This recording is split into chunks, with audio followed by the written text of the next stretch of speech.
दृष्टि होगी वो उसी वोट बैंक पे होगी जो इन्होंने कांग्रेस से छीना था। प्रियंका जी जवाब देना चाह रही हैं। प्रियंका जी ये बात तो सच है ना, देखिए महाराष्ट्र में 2019 की स्थिति शिवसेना उद्धव गुट के लिए क्या थी? नहीं मुझे आप चित्रा जी ऐसा है, महाराष्ट्र के ऊपर ज्ञान ना तो मैं आपसे सुनूंगी ना ज्ञान मैं सुधांशु जी से सुनूंगी।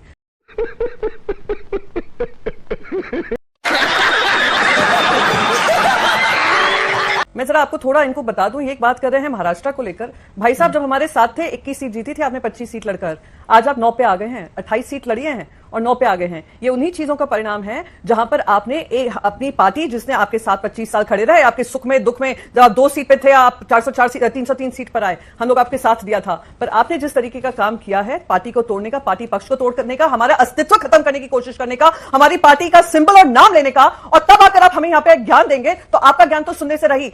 ये शब्द ही अपने आप में बहुत डरावना है, अच्छों को ये हिला देता है।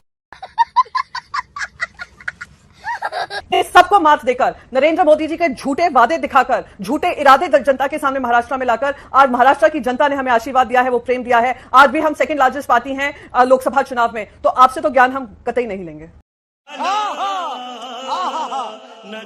मैंने तो अनेक राज्यों को महाराष्ट्र के ऊपर बोलेंगे तो इनके बारे में 10 चीज मैं बोलूंगी। नहीं क्योंकि मैं महाराष्ट्र की हूं, आपसे तो महाराष्ट्र की ही बात होगी ना। उद्धव ठाकरे इतनी तलखी ठीक नहीं है। ठीक है, आपकी बात महत्वपूर्ण है प्रियंका जी। बोलने दे, तकलीफ हुआ है बेचारे को, बोल। लेकिन अगर एंकर भी आपसे सवाल पूछेगा तो उद्धव ठाकरे का तो पूरा का पूरा वर्चस्व महाराष्ट्र को लेकर। अब आपसे मैं यूपी का सवाल तो पूछूंगी नहीं, आप बेवजह नाराज हो गए मेरे ऊपर।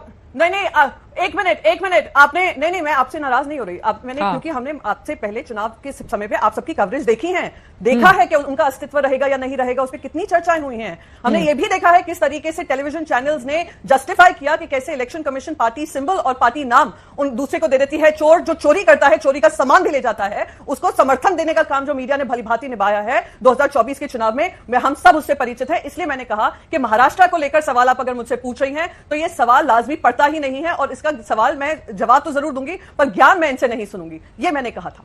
मुझे अपने घर जाना है। चलिए ठीक है सुधांशु जी, हाँ ठीक है सुधांशु जी, अब आपके पास आते हुए देखिए महाराष्ट्र को लेकर अगर आप सवाल पूछेंगे तो पलट कर ये पूछा ही जाएगा, क्योंकि पिछली बार बीजेपी का जो प्रदर्शन था इस बार तो आप लोगों के लिए वहां पर बुरी स्थिति बन गई ना। बताता हूं, हमारे और इनके गठबंधन में 0.3% का अंतर है, और ज्ञान नहीं सुनना तो समझिए 9 सीटें आपकी, 7 सीटें हमारी शिवसेना की। कौन सा बड़ा, और मैंने सिर्फ इतना कहा कांग्रेस सबसे बड़ी पार्टी हो गई।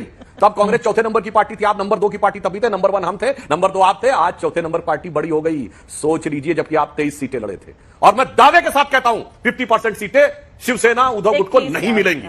तू कुत्ते का पिल्ला है, कुत्ता है तू कुत्ता। अब कांग्रेस नहीं देने वाली है, इसलिए मैं ज्ञान की बात नहीं कर रहा हूं। गंभीरता से समझिए ये चुनौती, इसीलिए मैंने तेलंगाना बताया, कर्नाटक बताया, तमिलनाडु बताया, केरल बताया, उत्तर प्रदेश बताया।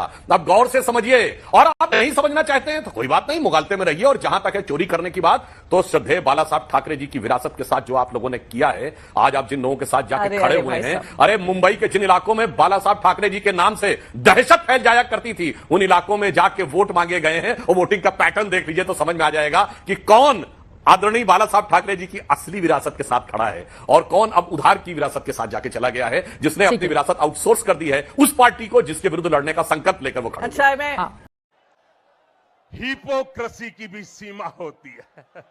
अभी बताता है भाई, अभी बताता है, अभी तूने उंगली किया ना, अभी बताता है। बोलिए प्रियंका जी। हाँ मैं तो उम्मीद करती हूं सुधांशु जी, सुधांशु जी आप ये वक्तव्य रोज आकर टेलीविजन चैनल पे महाराष्ट्र को लेकर करेंगे, क्योंकि महाराष्ट्र की जनता आप लोगों को देख रही है, आपका अहंकार समझ रही है। वो कह रही है महायुति को तो देख नहीं रहे हैं, महाझूठी अलायंस में जो आए दिन जूते चप्पल चल रहे हैं उसके बारे में तो बात नहीं कर रहे हैं। आप ज्ञान कांग्रेस और शिवसेना की अलायंस की बात कर रहे हैं। आप कह रहे हैं बाला साहेब ठाकरे जी के अस्तित्व की बात करते हैं। बाला साहेब ठाकरे जी का आशीर्वाद है कि आपने हमसे सब कुछ छीनने का काम किया, फिर भी जनता ने बाला साहेब ठाकरे जी के सुपुत्र को यह विश्वास जताया कि हम जनता तुम्हारे साथ है। अरे बाप रे, ये तो धोती खोल रहा है। बात तो सही है। तो किसके साथ आशीर्वाद है, किसके साथ नहीं है, आप ये तय करने वाले नहीं है, महाराष्ट्र की जनता तय करने वाली है। सब कुछ सहेंगे पर गद्दारी नहीं सहेंगे। और जो नरेंद्र मोदी जो ब्रांड है ना, नरेंद्र मोदी जी जो ब्रांड आप लोग कहते हैं, वो ब्रांड को भी चकनाचूर महाराष्ट्र ने ही किया है।